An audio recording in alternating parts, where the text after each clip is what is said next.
제3장 외계 생명체와 UFO. 세이건은 대학생이 되어서도 독서에 빠져 지냈다. 그는 시카고 대학교 기숙사에서 지냈는데 주로 밤 10시부터 새벽 5시까지 책을 읽었다. 남들이 잠든 시간을 이용해 책을 읽었던 것은 그 시간이 독서에 열중하기 가장 좋았기 때문이다. 세이건에게는 로널드 블룸이라는 학교 친구가 있었다. 블룸은 세이건의 기숙사방에 처음 들렀을 때 방을 가득 채운 책들을 보고 입을 쩍 벌렸다. 웬 책들이 이렇게 많아? 와, 모두 공상과학 소설이네. 이 책들을 모두 읽었어? 물론이지. 난 대학교 안에 있는 공상과학 소설 동아리 회원이거든. 내 꿈은 천문학자가 되는 거야. 이번에 꿈이 같은 친구와 천문학 모임도 만들었어. 진짜 대단하다. 넌 농구팀도 이끌고 있지? 그래. 어려서부터 농구를 좋아했어. 이제 내 키가 180cm가 넘으니 농구 시합을 하면 아무도 내 슛을 막지 못해. 세이건은 뻐기듯이 말하며 슛하는 신용을 했다. 책 읽으랴 동아리 활동하랴 몹시 바쁘겠네. 그래도 용돈을 벌려면 아르바이트를 해야겠지?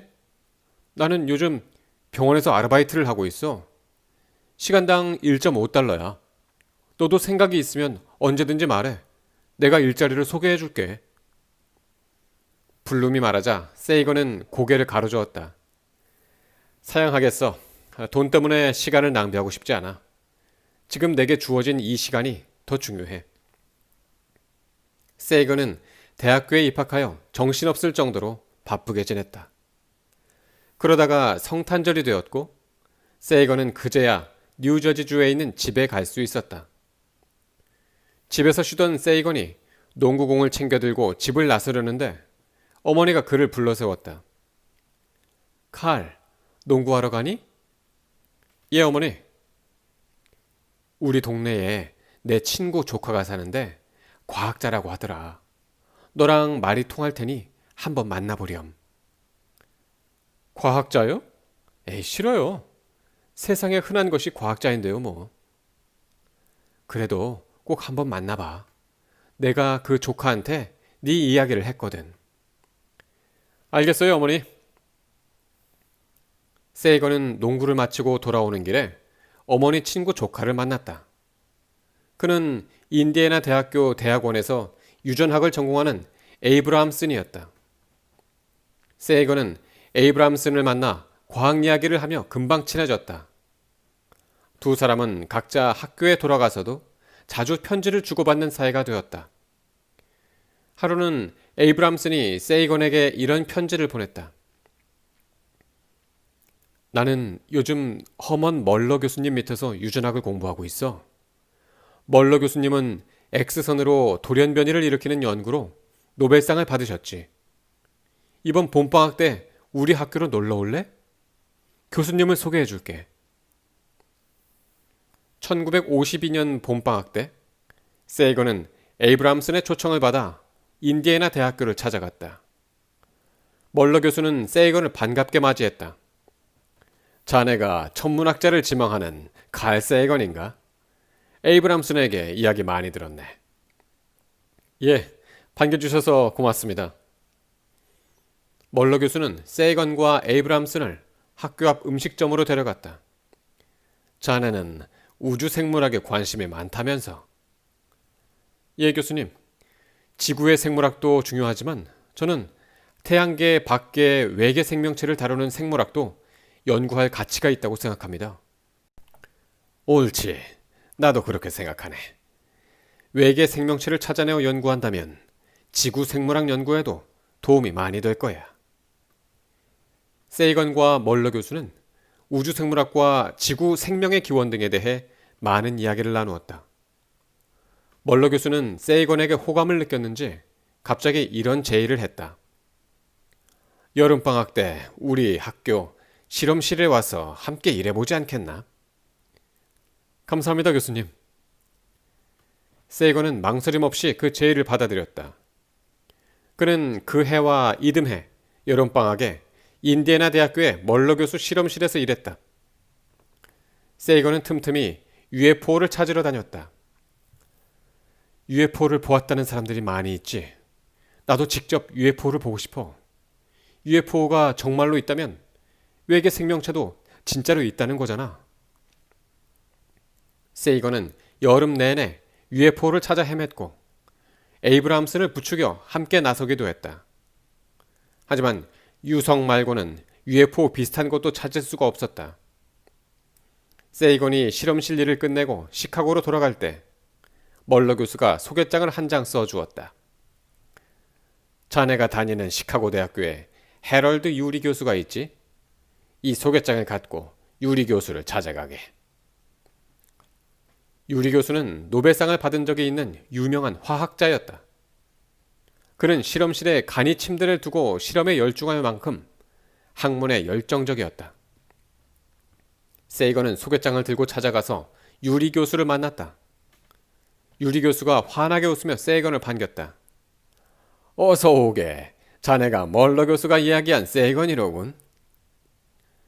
유리 교수는 소개장을 읽더니 고개를 들어 세이건을 바라보았다. 소개장에는 멀러 교수가 자네를 우주생물학에 관심이 많은 젊은이라고 적어 놓았더군. 나도 사실 화학자가 되기 전에는 전공이 동물학이었다네. 지금도 생물학에 관심이 많고 나는 생명이 없는 돌보다 생물이 더 좋아. 요즘은 생명의 기원 문제를 연구하고 있지. 유리 교수는 대학생인 세이건을 매우 친절하게 대했다. 온화하고 상냥한 사람이었다. 세이건은 유리 교수의 가르침을 받아 대학교 졸업 논문의 주제를 생명의 기원으로 정했다. 유리 교수는 세이건의 졸업 논문을 꼼꼼히 읽고 일일이 풀이를 달아주었다. 그 덕분에 세이건은 우수한 성적으로 대학교를 졸업할 수 있었다. 세이건은 곧바로 물리학 석사 과정에 도전해서 1956년에 석사 학위까지 받고 그해 가을 시카고 대학교 대학원 천문학과에 진학했다. 시카고 대학교는 일리노이 주에 있지만 시카고 대학교 대학원 천문학과는 위스콘신 주에 있었다. 그리고 그곳에 역사 깊은 여키스 천문대가 있었다. 세이건이 드디어 천문대에서 일을 하게 된 것이다. 그즈음 세이건은 생물학자인 린 알렉산더와 결혼식을 올렸다. 성격이 서로 달라 연애 시절에 수없이 싸운 두 사람이 부부가 된 것이다. 이들이 살림을 차린 곳 근처에는 위스콘신 대학교가 있는데 이 대학교에는 유전학자인 조슈아 레더버그 교수가 있었다. 레더버그는 세이건보다 9살 많았는데 33살인 1958년에 노벨상을 받을 만큼 천재인 젊은 학자였다. 어느 날 레더버그가 세이건에게 연락을 해왔다. 만나고 싶습니다. 저는 우주생물학에 관심이 많거든요. 제게 천문학과 로켓을 가르쳐 줄 수 있으신가요? 세이건은 기꺼이 레더버그를 만났고 많은 이야기를 나누었다. 화성에 생명체가 있다면, 그리고 그 생명체를 조금이라도 지구에 들여올 수 있다면 생물학이라는 학문의 테두리는 얼마나 넓어지겠는가. 이런 이야기를 주고받으며 두 사람은 금방 친해져서 매우 가까운 친구가 되었다.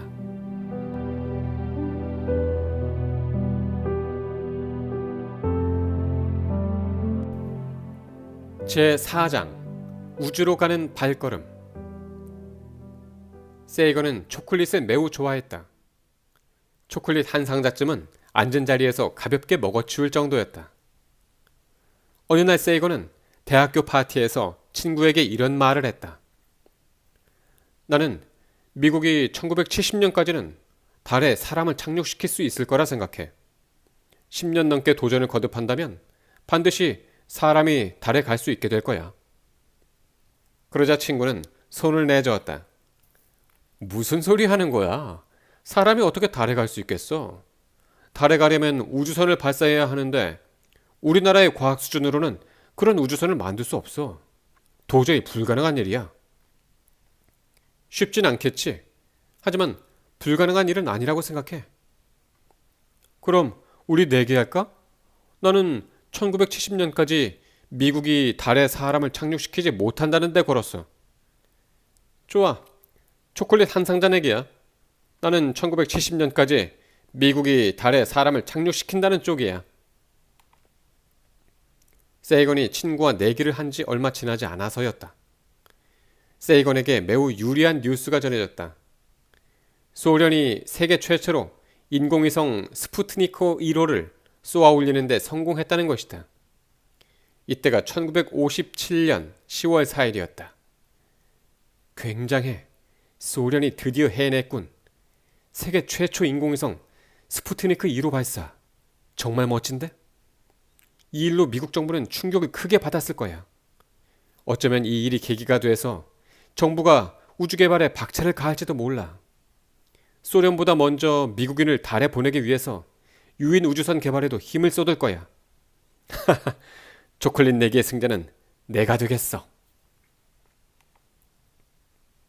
세이건이 예상한 대로 소련이 스푸트니크 1호를 발사하고 얼마 뒤에 스푸트니크 2호를 쏘아 올리는 데 성공하자 미국은 발칵 뒤집혔다. 소련과 미국이 차갑게 대립하던 냉전 시대, 누가 우주에 발을 먼저 내딛는가를 두고 소련과 경쟁을 치열하게 벌여왔던 미국이었다.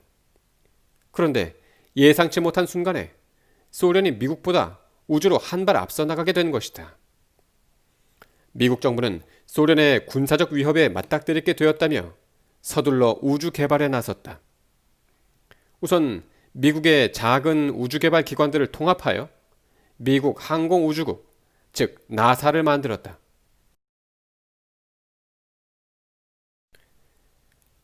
나사에서는 우주 비행을 연구하는 항공학연구소, 제트 엔진을 개발하는 제트 추진연구소, 우주의 모든 것을 연구하는 우주과학부 등을 두었다. 그리고는 유능한 과학자들을 많이 불러들여 우주 개발에 온 힘을 기울였다. 나사가 탄생했을 때 레더버거는 미국 국립과학 아카데미의 우주과학위원회 위원장을 맡았다. 세이건은 우주과학위원회 위원이 되어 우주생물학 분야에서 활동했다. 1959년 3월, 레더버거는 나사에 편지를 보냈다. 나사에서 우주생물학 분야를 맡아줄 인재가 필요합니다. 이 일을 위해 나사가 직접 계약에 나서는 것이 어떻겠습니까? 적임자는 여키스 천문대의 젊은 천문학자인 세이건입니다. 그는 우주생물학에 관심이 많고 지식이 풍부합니다. 레더버그의 추천으로 세이건은 나사에서 일하게 되었다. 그는 나사의 우주개발 프로그램 중에서 우주생물학 분야를 맡았다. 그 무렵 세이건은 박사학위 논문도 준비하고 있었다. 논문은 행성의 물리적 연구로 외계 생명체의 존재 가능성을 깊이 있게 연구한 내용을 담았다. 이 논문으로 세이건은 시카고 대학교에서 박사학위를 받았다. 또 레더버그의 초청으로 스탠퍼드 대학교에서 1년 동안 학생들에게 유전학을 가르쳤다. 그러면서 세이건은 금성 표면의 온도도 연구했다. 몇 년 전에 미국 해군연구소에서 발표한 놀라운 결과에 자극을 받은 것이 계기였다. 미국 해군연구소는 건물 지붕에 전파 망원경을 설치해 금성을 관측했다. 금성이 내보내는 마이크로파를 이용해서 표면 온도를 측정한 것이다. 연구소 직원들은 관측 결과에 깜짝 놀랐다. 금성 표면 온도가 섭씨 300도가 넘잖아. 세상에, 금성이 이렇게 뜨겁다니. 미국 해군연구소가 관측 결과를 발표하자 그 소식을 들은 세이건은 처음에는 관측 결과를 이해하지 못했다. 금성이 어쩜 이렇게 뜨거울 수가 있지? 물론 금성이 지구보다 2배쯤 태양에 더 가깝기는 하지만 대신 표면이 구름으로 덮여 있잖아. 구름은 햇빛의 70% 이상을 반사해서 우주 공간으로 돌려보내니까 금성 표면 온도가 그렇게 높을 리가 없는데. 세이건은 며칠 동안 금성 표면의 높은 온도를 거듭 생각했다. 그러다가 퍼뜩 이런 생각이 떠올랐다. 그래, 온실 효과야. 금성의 대기에 있는 이산화탄소와 수증기가 온실 효과를 만들어낸 거야. 온실 유리처럼 햇빛을 통과시키고 그 온기는 밖으로 내보내지 않으니 금성이 그렇게 더울 수밖에.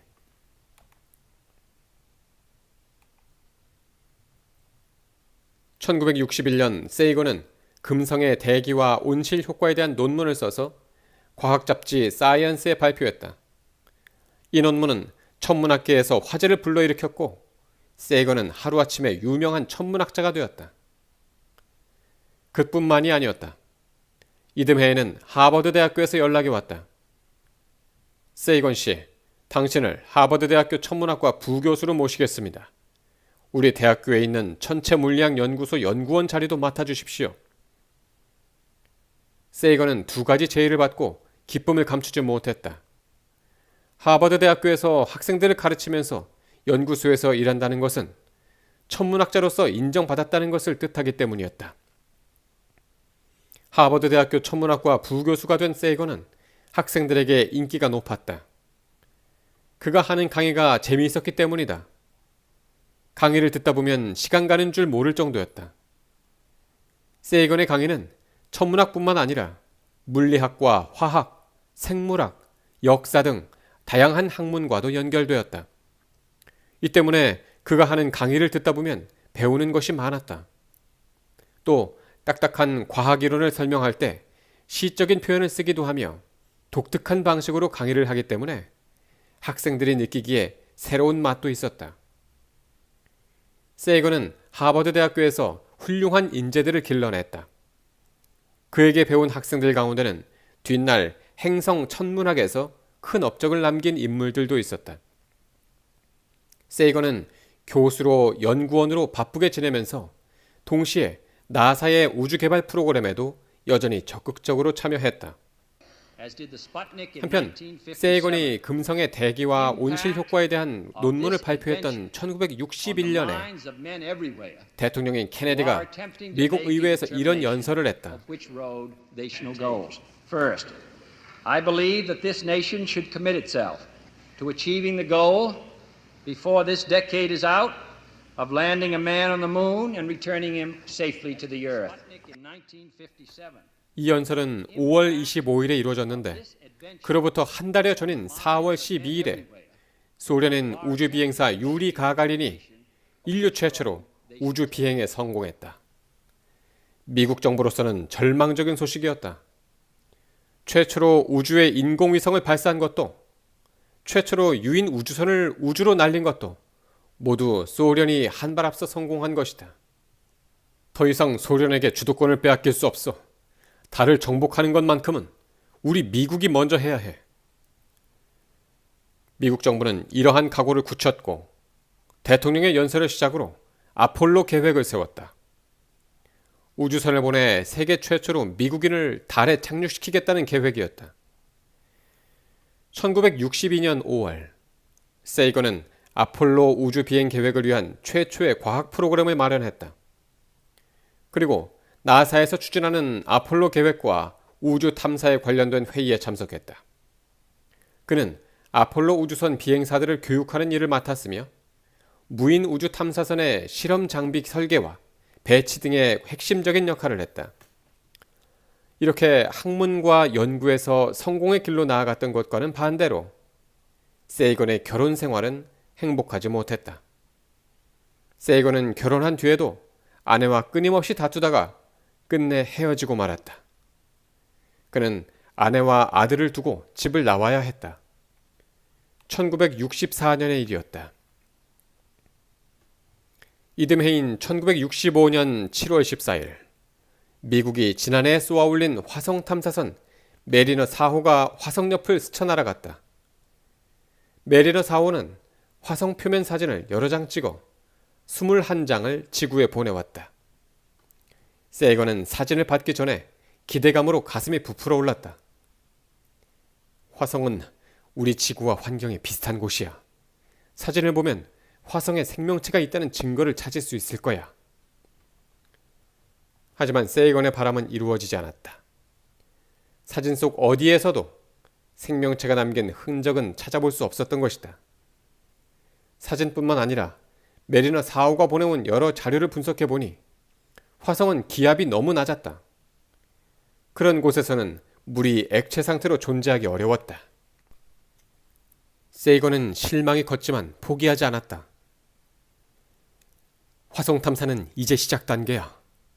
앞으로 계속 탐사선을 보낸다면 지금은 생명체가 없더라도 과거에 생명체가 존재했었다는 증거를 찾을 수 있을 거야. 세이건은 화성 사진들에서 애써 눈을 돌렸다. 그러면서 다시금 생각을 가다듬었다. 우주는 얼마나 넓은 곳인가? 이 넓은 우주에서 오직 지구에만 생명체가 있진 않을 거야. 어디엔가 생명체가 탄생하기에 알맞은 조건이 갖춰진 그 어디엔가 분명 외계 생명체가 있을 거야. 세이건은 화성 사진들을 다시 한번 살펴보며 입술을 깨물었다.